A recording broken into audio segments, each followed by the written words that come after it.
Andrei Soldatov, welcome to 7:30. Thank you for having me.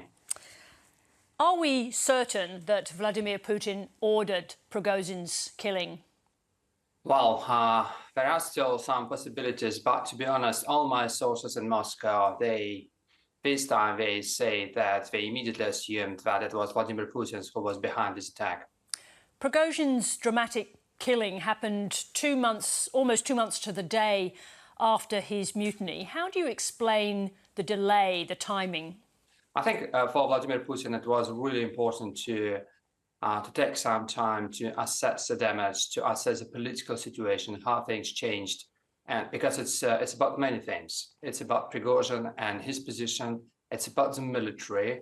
The most important thing for Putin right now, because he needs to be sure that his military remained loyal to him, and also it looks like Vladimir Putin wanted to conduct some operations against some dissident elements within his military before this attack on Prigozhin himself.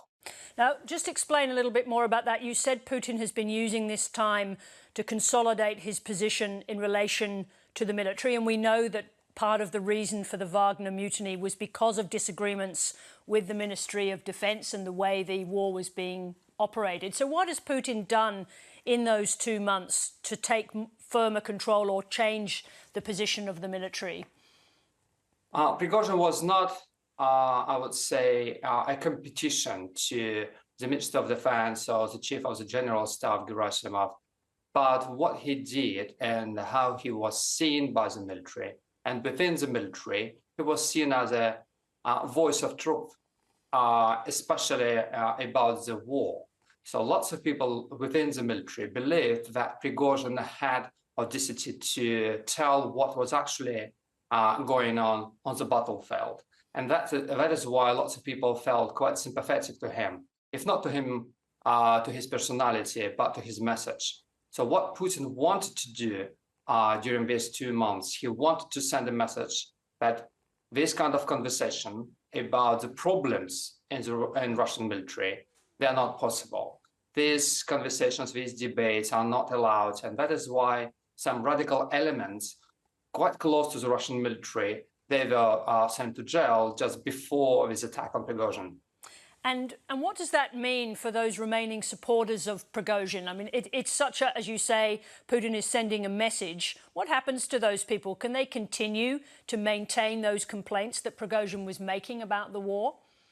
No, I don't think so. Prigozhin, what was absolutely unique about Prigozhin, that he enjoyed a direct access to Putin.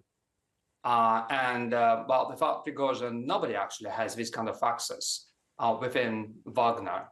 That is why his removal was so crucial. I think the only option left for Wagner soldiers is to sign a contract with the Russian army and to forget about their experience with Wagner. So it's often the case that the Russian Secret Service, when they target Putin's enemies, we've seen them use poison. Obviously, some people have been thrown out of windows. What is the significance of such a brazen attack on a flight between Moscow and St Petersburg, right in the heart of the country? Yes, I think it's a very good to try to compare this attack to the previous assassinations. In many cases, what the Russian security services tried to do, they tried to compromise the victim. So in many cases, for instance, in poisonings, the official line was, no, it was not a real poisoning, but this woman, she got drunk, or she was on some medication, or it was something else. But of course, it was not a government-sponsored operation. In this case, everything is different. It looks like Vladimir Putin wanted to send a message. And I think this message was meant not only for Wagner, but also for the military. And what about Prigozhin's decision to fly around in Russian airspace the way he did, to move around freely as he thought? What made him, I mean, obviously you don't know what's inside his head, but why would he think he was safe in Russia? I think it was all about his unique access to Putin. He believed, I think, to the very last moment, that he still had this unique relationship with Putin, struck many years ago, that they just got a new deal after his mutiny, and that part of his deal was that his security was guaranteed by Putin. But obviously, Putin thinks something completely different about this new agreement. Now, coming back to the nature of the crime, the very brazen nature of the crime, should the nature of this crime impact the way Western leaders deal with Putin? I think we need to understand that things are getting more hysterical because, of course, this kind of attack, this kind of brazenness, the idea that you can kill two pilots and a steward on this plane who were absolutely innocent, he had nothing to do with any crimes committed by Prigozhin or Wagner. That is a new level. And we need to understand that, unfortunately, the Kremlin is making this next move, and they're getting more aggressive and more hysterical. And what do you think it means about the next period of time with Putin?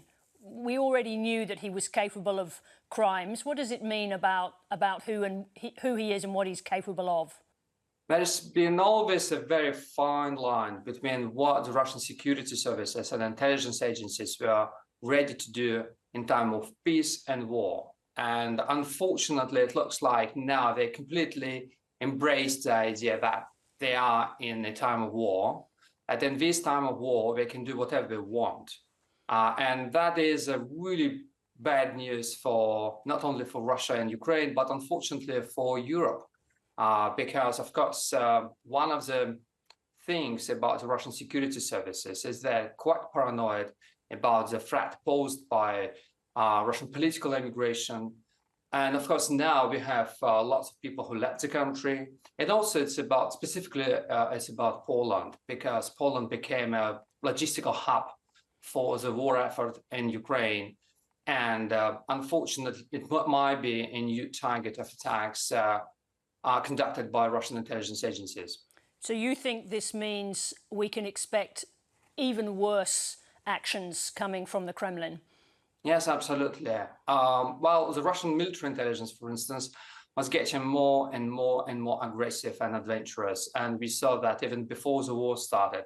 Now they have no limitations, no restraints, and they feel that they can do whatever they want to help the Russian war effort. And that, again, that means that they would be more aggressive and more adventurous. Thank you, Andrei Soldatov. Thank you very much for your expertise and for sharing some of it with us this evening. Thank you.